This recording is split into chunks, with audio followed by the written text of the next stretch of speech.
Hare Nama Hare Nama Eva Kevalam Kalo Nasteva Nasteva Nasteva Gatiranyata.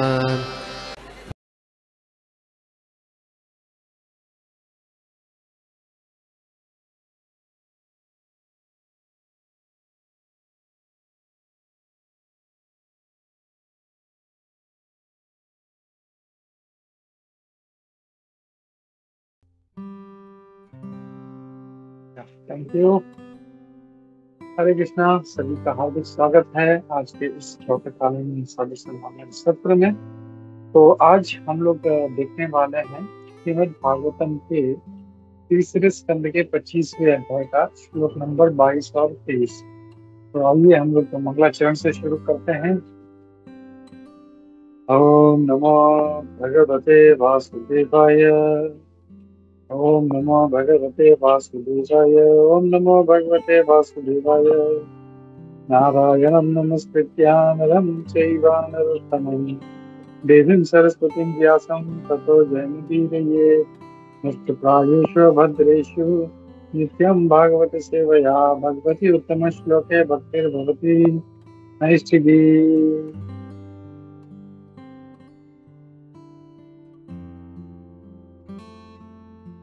Okay, तो मैं श्लोक का शेयर करता हूँ।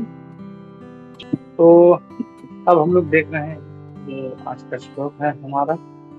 तो इसमें हम लोग पहले श्लोक रिपीट कर लेते हैं। मया अन्येन भावेन भक्तिं कुर्वन्ति ये इष्टं मत्कृते त्यक्त कर्मणा त्यक्त स्वजनान्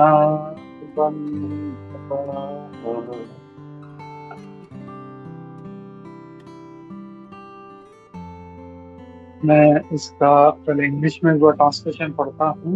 Such a sadhu engages in staunch devotional service to the Lord without deviation.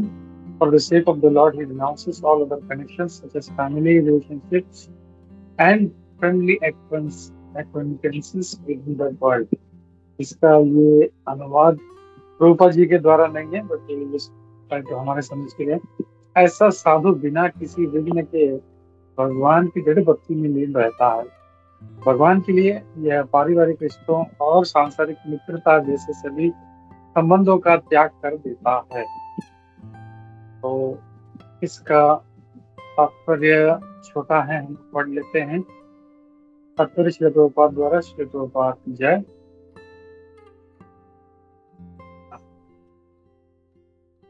A person in the renounced order of life, a sannyasi, is called a sadhu because he renounces everything: his home, his comfort, his friends, his relatives and his duties to the friends and families. मैं इसका हिंदी अनुवाद करते हुए चलता हूँ। व्यक्ति जो सन्यासी होते हैं, उसे जो सन्यास जीवन में होते हैं वो सन्यासी कहा जाता है, और उसे साधु भी कहा जाता है, बिकॉज वो सब कुछ जो है वो त्याग देता है। अपना घर, अपना आराम, अपने मित्र, अपने रिश्तेदार तथा मित्र और परिवारों के प्रति अपना कर्तव्य, तो इवन वो भी जो है वो छोड़ देता है। वह भगवान की परम व्यक्तित्व के लिए सब कुछ त्याग देता है। एक सन्यासी सामान्यतः सन्यासी होता है। जनरली सन्यासी जो है वो आमतौर पर वो सन्यास के आश्रम में होते हैं, लेकिन उनका जो सन्यास होता है वो तभी यशस्वी होगा जब वो अपना सारा शक्ति भगवान की सेवा में लगाते हैं और पूरी तपस्या के साथ। यहाँ पे कहा गया है कि भक्तिं कुर्वन्ति ये दृढ़ा। एक व्यक्ति जो बहुत ही दृढ़ता से भगवान की भक्ति में लगा है और सन्यास आश्रम में है, उसे साधु कहा जाएगा।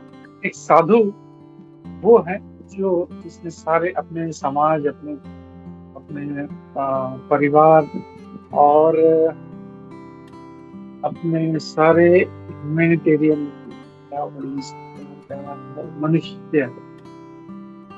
मनुष्य समाज के लिए जो भी है वो सारा जो है वो दायित्व त्याग देते हैं।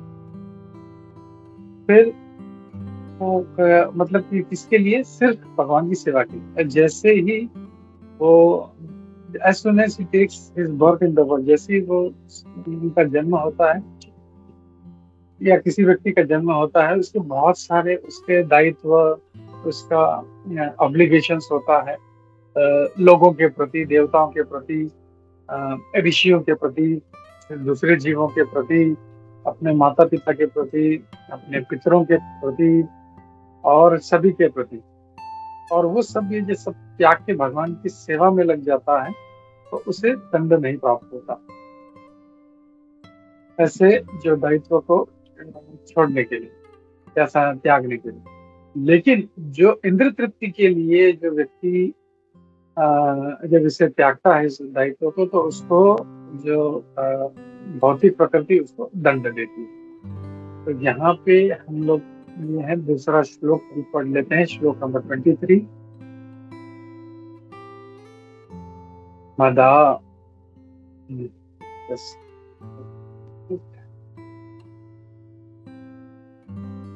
मदाश्रयाः तथा दृष्टाः शृण्वन्ति कथयन्ति च तपन्ति विविधास्तापा नैतान्मगतचेतसः। यहाँ पे हम इसका अनुवाद और तात्पर्य देखते हैं। अनुवाद और तात्पर्य श्री गोपाल द्वारा श्री गोपाल जय। मैं इंग्लिश में पढ़ता हूँ। Engaged constantly in chanting and hearing about me, the Supreme Personality of Godhead, the sadhus do not suffer from material miseries because they are always filled with the thoughts of my pastimes and activities. तो मैं एक बार हिंदी में पढ़ लेता हूँ इसका। मेरे पूर्ण पुरुषोत्तम भगवान के बारे में निरंतर कीर्तन और श्रवण में लगे रहने वाले साधुजन भौतिक दुखों से पीड़ित नहीं होते, क्योंकि वे सदैव मेरी लीलाओं और कार्यों के विचारों से परिपूर्ण रहते हैं। तो इसका तात्पर्य जो है वो भी छोटा है, उसको भी हम लोग quickly पढ़ लेते हैं उसको। There are multifarious miseries in material existence, those pertaining to body and the mind, those imposed by the living entities. तो एक किसी भी जीव के भौतिक जगत में अनेक प्रकार के दुख हैं, शरीर से संबंधित, मन से संबंधित, अन्य जीवों के द्वारा दिया गया प्राकृतिक विघ्न उससे उत्पन्न हुआ। किंतु साधु ऐसे परिस्थिति में विचलित नहीं होते,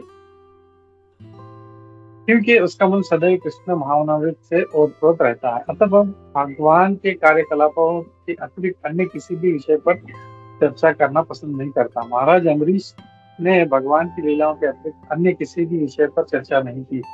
पांचांशी वैकुंठ गुणानुवर्णन, श्रीमद् भागवतम नवम स्कंद 4वां अध्याय श्लोक नंबर 18। उन्होंने अपने वचन केवल भगवान के गुणगान में ही लगाए।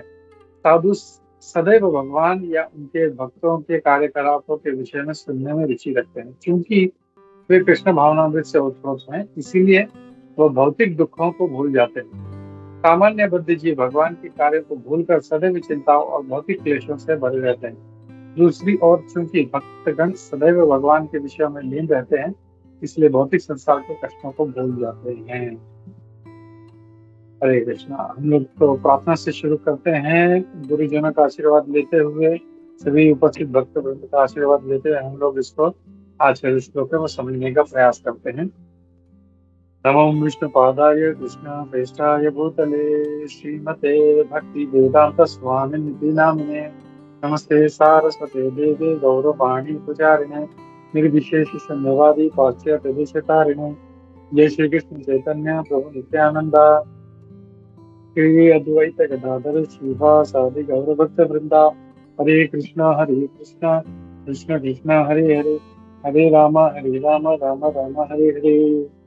नाना शास्त्र विचारणं कलितम षड्धर्म संस्थापक लोकानां त्रिभुवने मन्य शरण्य राधा कृष्ण प्रधारविंद भजनान्देन मतालिकं वंदे रूप सनातनं रघुवर श्री जीव गोपालकं सर्वस्य चाहं हृदि सन्निविष्टो मत्तः ज्ञानम् अपोहनं च वेदैश्च सर्वैः अहं वेदान्त चाहम्। मूकं करोति वाचालं पङ्गुं लङ्घयते गिरिं यत्कृपातमहं वन्दे श्रीगुरुदीनतारिणं परमानन्दमाधवं श्रीचैतन्येश्वरम्। हरे कृष्णा। तो सभी का बहुत बहुत धन्यवाद जुड़ने के लिए और सभी का स्वागत है हमारे आज के इस प्रातःकालीन सत्संग ऑनलाइन सत्र में। तो आज यहाँ पे अगर हम लोग देखें तो 2 श्लोक दिए गए हैं। तो अगर हम थोड़ा सा रिकैप करें यहाँ पे, तो लगभग 13वें श्लोक से भगवान ने सांख्य योग के बारे में बताना शुरू किया। 13वें श्लोक में भगवान सांख्य योग के बारे में बताना शुरू करते हैं और फिर 14वें श्लोक में भगवान बोलते हैं कि जो पहले बताया गया है मैं खाली उसको रिपीट कर रहा हूँ, ऐसा बोलते हैं। फिर 15वें श्लोक में भगवान इस भौतिक जीवन और आध्यात्मिक जीवन का क्या कारण है तो बताते हैं कि कैसे चेतना ही हमारे भौतिक जीवन का कारण है, चेतना ही हमारे आध्यात्मिक जीवन, वही चेतना जब भगवान में लगाते हैं तो आध्यात्मिक जीवन में रूपांतरित हो सकती है। फिर 16वें श्लोक में भगवान बोलते हैं कि कैसे हम इस भौतिक जो सुख और दुख को परे जा सकते हैं। और उसके बाद में फिर अगर देखें तो 18वें श्लोक में कैसे इसको ट्रांसेंड करना है, कैसे इसके परे जाना है वो बताते हैं। और फिर 19वें श्लोक से अब देखें तो यहाँ पे पूरा जो है भक्ति का चर्चा यहाँ पे शुरू हो जाता है। भगवान सिर्फ भक्ति के बारे में कंटिन्यूसली बताते हैं। 20वें श्लोक में, फिर 21वें श्लोक में वो साधु के बारे में बताते हैं। जो भक्ति करता है या भक्त है उसके क्या लक्षण है, कैसे बहुत ही क्या बोलते हैं टॉलरेंट होता है, बहुत ही सहनशील होता है, कृपालु होता है, मैत्रेय होता है, सभी जीवों के प्रति उसका कोई मित्र नहीं होता, बहुत शांत होता है और वो सारे शास्त्रों का पालन करता है। तो अब आज का जो श्लोक है उसमें जब देखते हैं तो आज का जो श्लोक है यहाँ पे भगवान क्या कह रहे हैं, मदाश्रया कथाम दृष्टि, मतलब मेरे हमेशा कथा में यानी श्रवण और कीर्तन में वो लगा रहता है। मदाश्रय मतलब मेरी शरण में रहता है।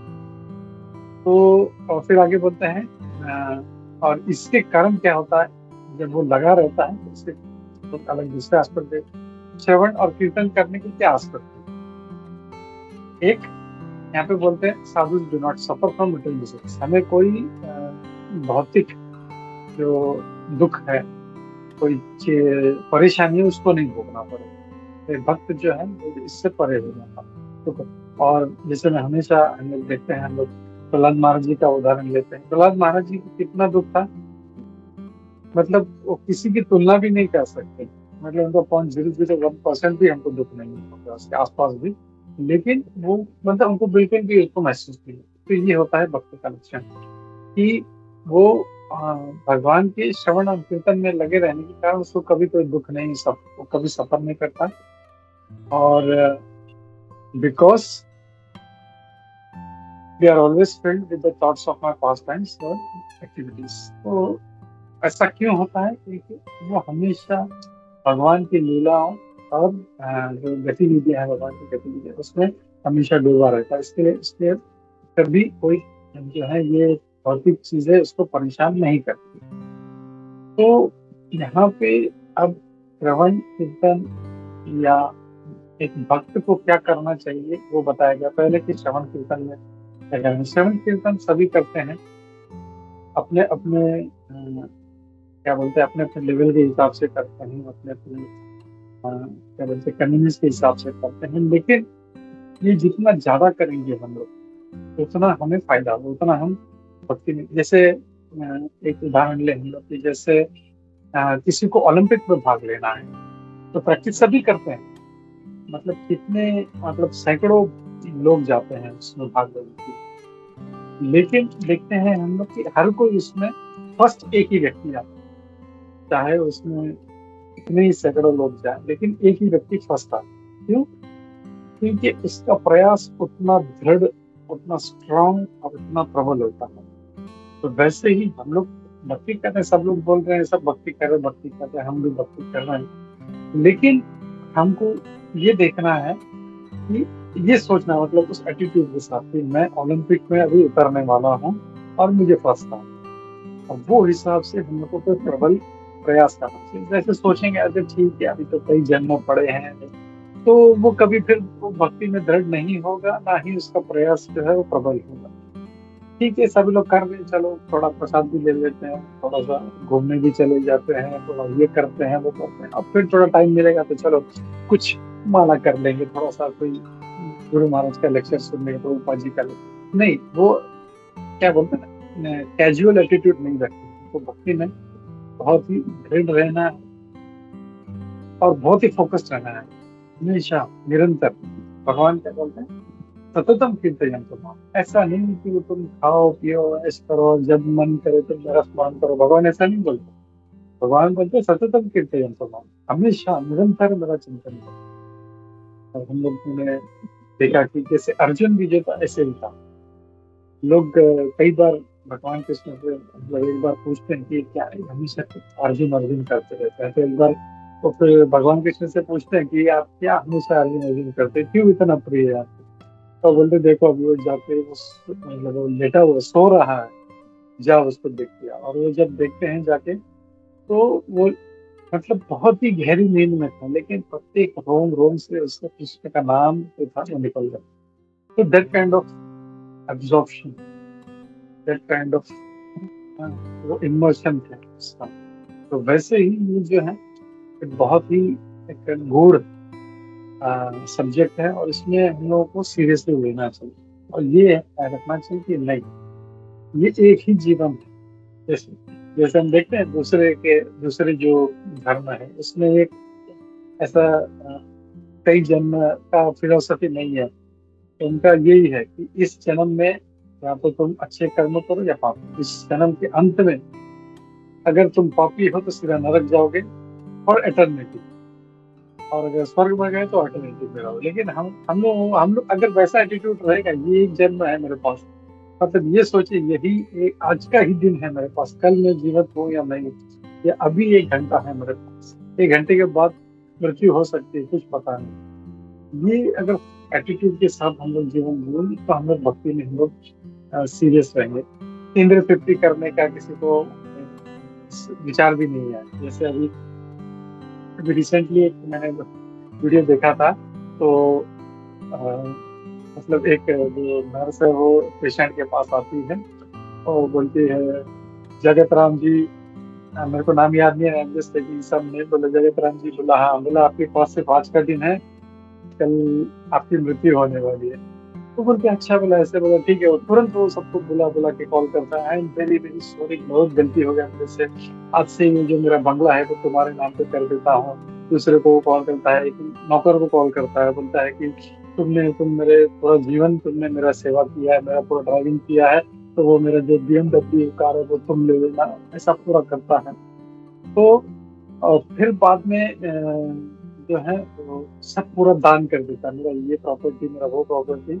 और एट द एंड फिर बाद में वो इसको नर्स को याद आता है कि तो पूछती है आपका नाम जगत राम, बोलता हाँ जगत राम। फिर देखिए वो सॉरी गलती हो गया, एक्चुअली ये भगत राम है, तो उसके लिए था। तो वो बहुत दुखी, इट वॉज अ जोक, लेकिन you can just imagine even भौतिक लोगों को जब पता चलता है कि हमारी मृत्यु होने वाली है, तो दे डोंट फोकस कि मुझे चलो ये डांस में जाना है, खाने में जाना है, घूमने जाना है, इधर जाना है, उधर नहीं जाना है। इज फोकस्ड कि अब मैं जो मेरा बचा हुआ आज का दिन है मैं कैसे इसको बिताऊं, मैं इसको कैसे भगवान की सेवा में लगाऊं। भक्त है वो और ज्यादा फोकस्ड हो गया, उसका कंसंट्रेशन जो है उसका बहुत ही तीखा हो जाता है कि मगर हाँ ये करना है, ये करना है। लेकिन जब ये टाइम पड़ा है अपने पास, अभी तो बहुत घंटे हैं, तो चैंटिंग बाद में कर लेंगे, थोड़ा सा प्रसाद खा लेते हैं, थोड़ा सा घूमने चले जाते हैं, तो वो एटीट्यूड हमको बिल्कुल नहीं रखना। You have to be very very serious in regards to our spiritual life, तो ही हम लोग भक्ति में आगे बढ़ पाएंगे, नहीं तो वही खाना पीना और प्रसादम में ही पूरा जीवन चला जाएगा। तो ये है। तो यहाँ पे प्रभुपाद जी जो है, सॉरी भगवान जो है, तो बता रहे हैं कि कैसे ये साधु का लक्षण क्या है। साधु जो हमेशा उनके भगवान के श्रवण और कीर्तन में लगा रहता है और इसके लिए कभी उसको कोई दुख, कोई परेशानी उसको महसूस नहीं होती। आई थिंक मैंने श्लोक नंबर 23 लिया, 22 missed. I think I will go back. Sorry. So that is for 23. 22nd shloka में पेज वही खुला था, श्लोक 23.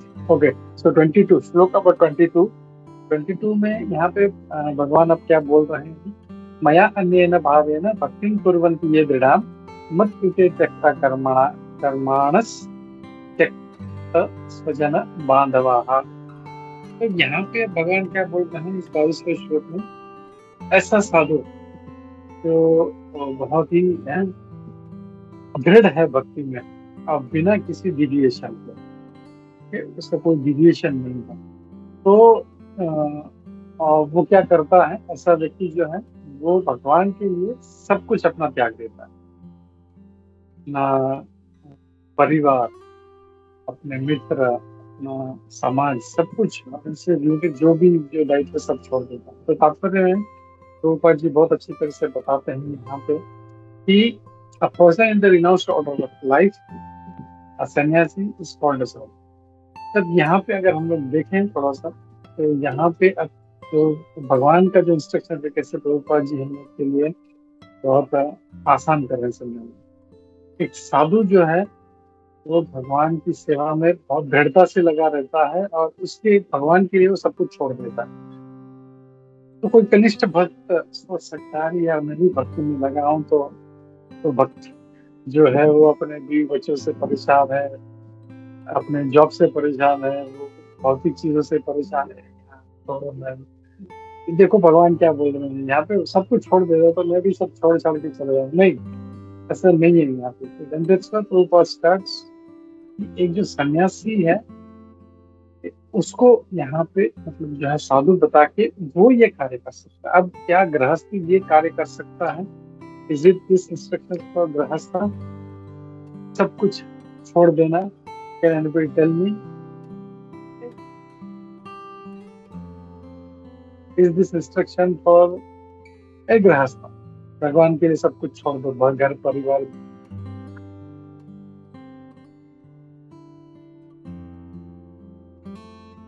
हरे कृष्णा, मेरा आवाज आ रहा है?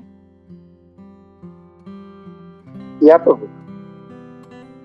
हाँ, तो क्या ये इंस्ट्रक्शन किसी गृहस्थ के लिए है? फॉर सेक ऑफ लो ओके, नो, ठीक है। Anybody else? नो, तो क्यों नो? वाह, भगवान बोल रहे हैं, भागवतम बोल रहा है कि साधु जो है भक्त को भगवान के लिए सब कुछ छोड़ देना चाहिए, रिनाउंसेस ऑल कनेक्शंस। तो ये इंस्ट्रक्शन जो है हम लोग को सही तरीके से समझना। एक भक्त जो है, गृहस्थ भक्त भी जो है वो भी जो है ऐसा कह सकते हैं हम लोग को बाह्य रूप से वो आसक्त लगता है। ऐसा लगता है कि वो अपने बीवी बच्चों से, अपने जॉब से बहुत आसक्त है, लेकिन आंतरिक रूप से वो हमेशा भगवान का स्मरण करता रहता है। और इसके लिए हम लोग देखते हैं, I think it was Shri Raghunath Das Thakur, तो वो सब कुछ छोड़ के जाना चाहते थे चैतन्य महाप्रभु के साथ। तो चैतन्य महाप्रभु ने उसको कहा नहीं, तुम अभी यहीं रहो, तुम्हारा यहीं जरूर है, अभी तुम जो है अपना जीवन जी और उसके पश्चात तुम जो है फिर जब मैं बुलाऊंगा तब हम। और उसके बाद में प्रभुपाद जी लिखते हैं कि live the life like a perfect pound and shilling man. तो बहुत ही जो था वो प्रभुपाद जी बोलते हैं कि एकदम बहुत ही एकदम परफेक्ट एक भौतिक जीवन जिया उन्होंने, एकदम ऐसा, एकदम पाउंड एंड शीलिंग मैन, यानी एक ऐसा एक कंजूस व्यक्ति, एक रुपया कहाँ गया, वो कहाँ पे खर्चा। एक्सटर्नली किसी को लग सकता है कि ये तो इतना आसक्त है, इतना पैसा जो है वो मतलब हर चीज का हिसाब रखता है, 1 रुपया भी दे रहा है तो उसका भी हिसाब रखता है, but internally they are always thinking of the lord. और इसका दूसरा भी बहुत अच्छा उदाहरण हम लोग देखते हैं पुंडरीक विद्यानी जी, जो साक्षात I think he was an incarnation of Rishabh Bhanu. तो उनका भी कैसा था कि जब गदाधर पंडित जी से कहा गया था कि जाओ उनसे उनको मिल के आओ, तो देखने तो पुंडरीक विद्यानी बड़े आसन पर बैठे हैं, ऐसे मस्त एकदम दोनों तरफ से उनको चावल डुला रहे हैं और पान खा रहे हैं। उनका पूरा मतलब जो है सो ऑपुलेंट, और मतलब ऊपर उनका जो है कई सीढ़ियों के ऊपर उनका सिंहासन, लाइक ए किंग इज, तो गदाधर पंडित सोचती है उन्हीं जी के एक भक्त से मिलने के लिए बोला था तो पुंडरीक विद्यानी की, ये तो मेरे को कोई बहुत ही भौतिक आदमी लग रहा, ये तो पान खा रहा है, ये नौकर चाकर है और पता नहीं क्या क्या मतलब सब कुछ चल रहा है। तो ही वॉज वेरी मच बोला नहीं नहीं नहीं ये भक्त नहीं हो सकता। तो उनके साथ मुकुंद जो थे, मुकुंद दत्त उनके साथ गए थे, तो वो इमीडिएटली रियलाइज कि इसका गदाधर पंडित का मन जो है वो खराब हो रहा है, he might do an offence, तो अपराध कर रहे हैं। तो तुरंत क्या करते हैं, वो एक भागवतम का श्लोक बोलना शुरू करते हैं, और वो भागवतम का श्लोक सुनते ही जो पुंडरीक विद्यानी पूरा मतलब कपड़े भी जो थे सिल्क के कपड़े एकदम बहुत ही ऑपुलेंट, एकदम ऐसा गले में बड़ा हार, वो सारा तो कपड़ा फाड़ना शुरू करते हैं, जमीन में रोल करना शुरू। भागवतम का श्लोक सुनते ही उनका जो था वो पूरा इतना एक्साइटिक हो गए वो। तो ये जब गदाधर पंडित को देखा, ओ बाप रे ये तो कितना बड़ा अपराध कर दिया मैंने, ये तो बाह्य रूप से तो ऐसे मतलब सिल्क के कपड़े पान और ये वो उनको नौकर चाकर, तो आई कमिटेड एन ऑफेंस, मुझे ऐसा नहीं करना चाहिए था। तब उनको फिर मुकुंद दत्त बोलते हैं तुमने अपराध किया है, इसलिए तुम उन्हीं से भिक्षा लो, so that your offense will be nullified। तो पॉइंट इज कि चैतन्य महाप्रभु भी क्या कहते हैं, क्या इंस्ट्रक्शन, स्थाने स्थितिगताम तन्मान मनोज, मतलब जहाँ पे तुम स्थित हो वहीं पे रह के तुम जो है अपना भजन, चाहे तुम गृहस्थ हो, चाहे तुम वानप्रस्थ हो, चाहे ब्रह्मचारी हो, चाहे सन्यासी। ऐसा नहीं है कि तुम अगर तुम गृहस्थ हो तो छोड़ के तुम सन्यासी बन जाओ, या तुम ब्रह्मचारी हो तो कुछ और बन जाओ, नहीं, जहाँ पे स्थित हो वहां पे रह के हमको अपना भक्ति करना। गृहस्थ है, भगवान ने हमको इस गृहस्थ जीवन में डाला, ठीक है, गृहस्थ रह के अपना कार्य करो, इंटरनली अपने सारे कनेक्शंस तोड़ दो। कोई मतलब ऐसा नहीं है वो बीवी के पीछे एकदम हाय हाय पागल हो गया है, बच्चे के लिए वो अपना जान दे रहा है, वैसे नहीं। हाँ, भगवान ने मुझे संसार में पत्नी दी है, माँ बाप दिए हैं, बच्चे दिए हैं, तो वो मेरे जो कार्मिक रिएक्शंस है उनका फल है। और ऐसे कई जन्मों में मेरे कितने सैकड़ों मतलब जन्मों में सैकड़ों माता पिता बने हैं, बच्चे बने हैं, बीवी बनी है। तो ये एक मैं खाली कार्य कर रहा हूँ, बस मेरा रिस्पॉन्सिबिलिटी अब कि मैं इनका देख रेख करूँ, और देख रेख करते करते अंदर से जो हमेशा भगवान का चिंतन चलता है।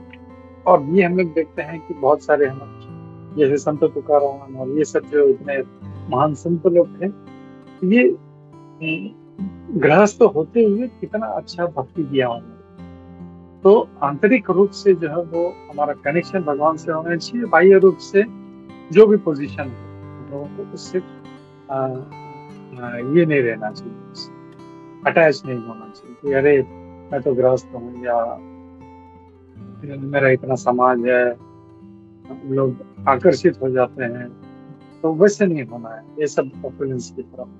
साधु को जो है चाहे जिस स्थिति में हो, गृह थाको वने थाको सदा हरि बोले दाको। भक्ति विनोद ठाकुर जी महाराज जी कहते हैं कि चाहे घर में हो, गृह थाको वने थाको, आप चाहे वन में हो, चाहे वनवासी हो, जैसे भी हो, आपको भगवान का स्मरण सदा हरि बोले दाको।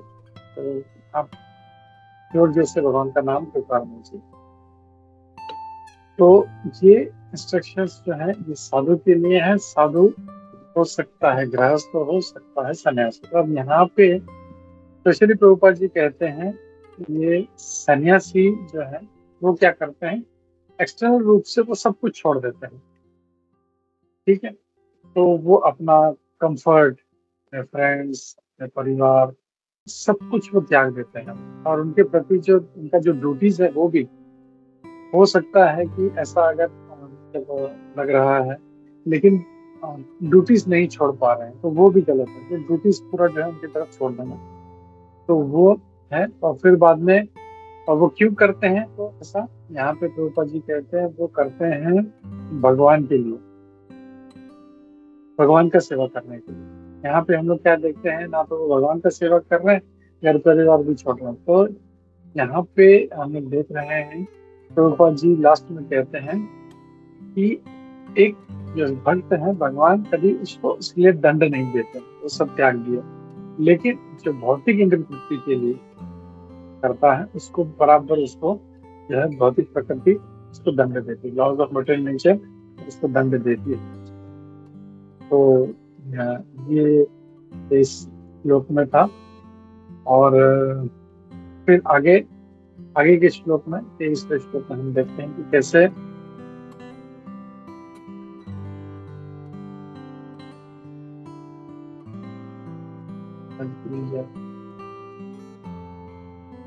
ओके, तो आगे के श्लोक में हम देखते हैं कि कैसे वो ऐसा जो भक्त है वो भगवान की कथा और श्रवण में लगा रहता है हमेशा। तो यहाँ पे एक तो उसने त्याग दिया है, घर परिवार त्याग दिया है, और दूसरा वो त्यागने के पश्चात क्या करता है, बस ऐसा नहीं है उसे त्याग दिया नहीं, तो त्यागने के बाद भगवान की सेवा में लग जाता है। मदाश्रय कथा अमृष्ट, वो भगवान के श्रवण कीर्तन चिंतन स्मरण में वो बहुत अच्छी तरह से लग जाता है। तो ये बहुत जरूरी है। और फिर बाद में यहाँ पे प्रभुपाद जी तात्पर्य में कहते हैं कि ऐसे ट्रांसलेशन में कहते हैं ऐसे भक्त को कभी कोई दुख उसको असर नहीं करता। तात्पर्य में देखेंगे तो प्रभुपाद जी अलग अलग प्रकार के भौतिक दुखों के बारे में बोलते हैं। कितने प्रकार के दुख हैं, कोई बता सकता है? जरीस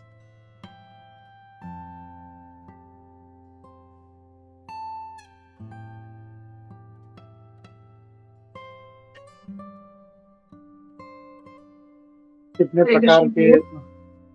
यस माता, या Hare Krishna Prabhu, there are 3 kinds of miseries. Okay, 3 kind of miseries. What are they? Adhyatmik, Adibhautik and Adidaivic. Very good. Adhyatmik, Adibhautik and Adidaivic. And इसको देखें तो आध्यात्मिक इस जो हम अपने ही आप से अपने आप को अपने मेंटली हम अपने आप को परेशान करते हैं, आध्यात्मिक। आदिदैविक यानी जो बड़े बड़े जो कैलामिटीज आती हैं due to some demigod divine interference की वजह से, जैसे सुनामी है, बाढ़ है, अभी हम लोग देख रहे हैं सारे इंडिया भर में कई जगह पे, खाली इंडिया में नहीं पाकिस्तान है, everywhere there is lot of natural calamities going on. Himachal में बार बार बादल फट रहे हैं, कभी लैंडस्लाइड हो रहा है, तो that is not under our control. इसको कोई गवर्नमेंट को गाली नहीं दे सकते हैं, किसी बाजू वाले को गाली नहीं दे सकते हैं, तेरे वजह से मेरा ये बादल फट गया है, तेरे वजह से मेरा लैंडस्लाइड हो रहा है, there is nothing one can do. तो ये है आदिदैविक का आदिभौतिक, यानी बीइंग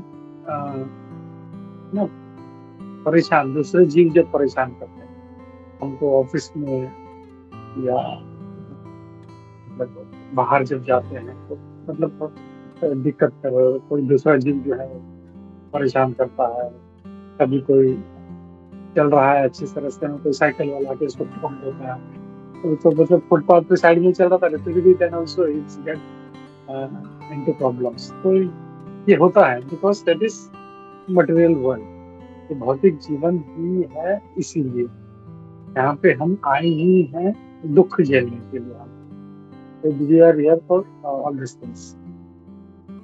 लेकिन भगवान क्या बोलते हैं, a sadhu is not disturb by such conditions. और भगवान का जो भक्त है वो कभी इससे परेशान नहीं होता, वो कभी दुखित नहीं होता। किसी ने कुछ बोल दिया तो अरे मतलब मेरे को ऐसा कैसे बोल दिया, या कुछ बीमारी हो गया तो अरे भगवान ये तूने क्या कर दिया। नहीं, मतलब he is not even bothered. उसको पता भी, किसी को पता भी नहीं चलता, he is undergoing some kind of miseries. जैसे हम देखते हैं बाकी प्रहलाद महाराज को कितना आ, दुख था, कितना दुख नहीं बोल सकते, मटेरियल मिजरीज। उनको सांप सांप के पेट में डाल दिया गया, हाथी के पांव के नीचे डाल दिया गया, but he was least bothered. Just 5 year old kid, just imagine 5 साल का बच्चा कितना बुद्धि होगा उसका, लेकिन still he was not bothered. That kind of surrender and that kind of submission is required. ये है। तो material miseries are there, but a sadhu is not disturbed by such things. और फिर क्यों? क्योंकि his mind is always engaged in the past times. ये तात्पर्य में, सॉरी ट्रांसलेशन में जो है बता रहे हैं आज के श्लोक में। भगवान बोलते हैं कि क्यों वो ऐसा दुख में दुखित नहीं होता, क्योंकि हमेशा मेरे चिंतन स्मरण में लगा रहता है। जैसे कल हमने देखा वामन लीला माता जी ने संत एकनाथ जी के बारे में बताया। तो ही वाज स्वेट बाय एक पठान था या एक नास्तिक था जो बार बार उनको थूक रहा था, and still he was not bothered. कोई कुछ थूक रहा है, वो जस्ट इमेजिन कि क्यों वो सहन कर पा रहे थे, बिकॉज ही हैड, है ना, constant remembrance of the Lord. भगवान का जो हमेशा स्मरण होता है। तो एक भगवान का भक्त जो है, जब कोई किसी दूसरे किसी भी दुख से या कोई दूसरे जीवों के द्वारा वो जब प्रताड़ित होता है और is being disturb, he thinks okay चलो ये भी भगवान का ही अंश, ये भगवान के द्वारा दिया गया कैलेमिटीज जो है भगवान के द्वारा है। तो दिस इज ऑल एक्सटर्नल, तो मुझे इस पर ध्यान नहीं दिया। And he always keeps of thinking of Lord, हमेशा भगवान का, जैसे भगवान बोलते सततम कीर्तन तमाम, 24 घंटा वो कीर्तन उसका दिमाग में, उसका स्मरण चिंतन चलते रहता है। And that's why is not bothered. Okay थूक रहा, ठीक है चलो फिर मैं नहा के आता हूँ, मुझे अपना कार्य करना है, भगवान का पूजा करना है, and needs to get pure. तो that is the kind of mentality एक भगवान के भक्त में होते हैं। और यहाँ पे प्रभुपाद जी अम्बरीश महाराज का उदाहरण दे रहे हैं। अम्बरीश महाराज नो जो श्रीमद् भागवतम का श्लोक कोट किया है, जस्ट टेक दैट क्विकली। 9वें स्कंद के 4थे अध्याय का श्लोक नंबर 18, वहां पे तवै मनः कृष्ण पदार विंदयो वाचांसि वैकुंठ गुणानुवर्णने करौ हरेर्मन्दिरमार्जनादिषु श्रुतिं चकारच्युत सत्कठोदये मुकुन्दलिङ्गालय दर्शने दृशौ तद्धृत्य गात्र स्पर्शे अङ्गसङ्गमम् घ्राणं च तत्पाद सौरज सौरभे हेमतुलस्यारसनां तदर्पिते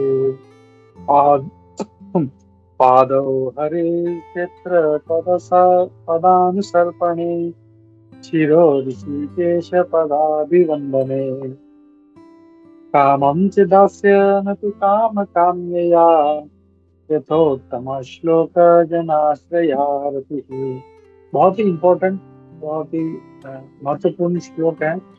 प्रभुपाद जी इसको कई बार श्लोक कोट किया करते थे। I just read the translation of that. यहाँ पे Maharaj Ambarish always engage his mind in meditation, meditating upon the lotus feet of the Lord। Maharaj Ambarish हमेशा मन में भगवान के चरण कमलों का स्मरण करते रहते थे।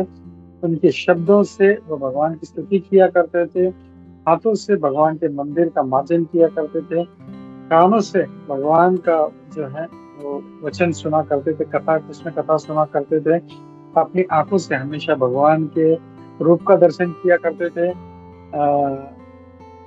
और फिर वो अपने इंद्रियों से अपना जो स्पर्श, जो टच है, सेंस ऑफ टच, वो भक्तों के बॉडी को टच करने में उसमें यूज किया करते थे। अपना जो घ्राण यानी जो सूंघने की शक्ति है वो भगवान के चरणों में अर्पित तुलसी, उसको सूंघने में लगाते थे। अपने जिह्वा से हमेशा कृष्ण प्रसाद खाते थे। अपने पैरों से हमेशा वो तीर्थों पे जाया करते थे, जैसे मथुरा, वृंदावन, मायापुर, ऐसे जगहों पे जाया करते थे। ऐसे जो मतलब है बड़े बड़े तीर्थ स्थलों पे, और इस प्रकार हमेशा 24 घंटा वो हमेशा भगवान के स्मरण में रहा करते थे।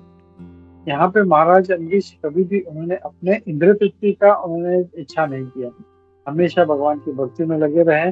और this is the way to increase attachment for the lord, और इस तरह हम भगवान के प्रति आकर्षण हम बढ़ा सकते हैं और भौतिक दुखों से मुक्त हो सकते हैं। ये यहाँ पे प्रभुपाद जी यहाँ पे कहते हैं।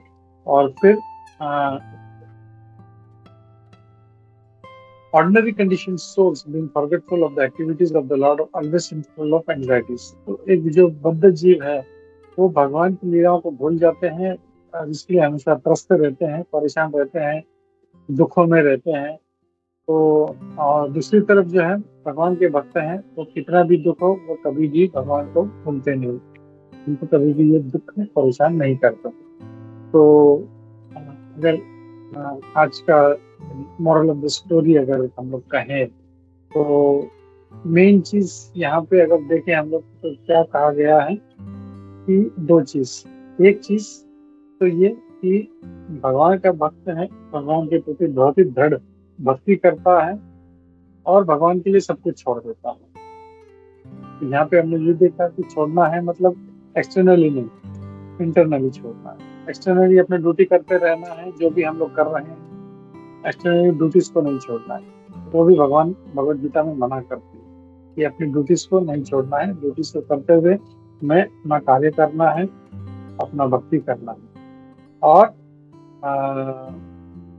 फिर अगला जो श्लोक है उसमें क्या कहते हैं, ऐसा जो भक्त है वो हमेशा मेरे चिंतन और स्मरण में लगा रहता है और इसके कारण उसको कभी भी कोई दुख है या उसको तकलीफ नहीं आती, क्योंकि उसका मन हमेशा मेरे लीलाओं से भरा हुआ है। तो इस मैसेज के साथ कि हम लोगों को भी जो है इससे अपने आप को डेवलप करने की कोशिश करना चाहिए, और अगर ऐसा करेंगे तो हम लोग भौतिक दुखों से हम लोग दूर रहेंगे और अच्छा भक्ति कर पाएंगे। This message I will stop here. Hare Krishna घंटा श्रीमद् भागवतम की जय, जय प्रभुपाद की जय, इस्कॉन गोविंद की जय, सभी प्रसिद्ध भक्तवृंद की जय। हरे कृष्णा। किसी का कोई और एडिशनल पॉइंट्स है, something anything you want to add या कोई क्वेश्चंस हैं तो हम लोग लेते हैं। हरे कृष्णा।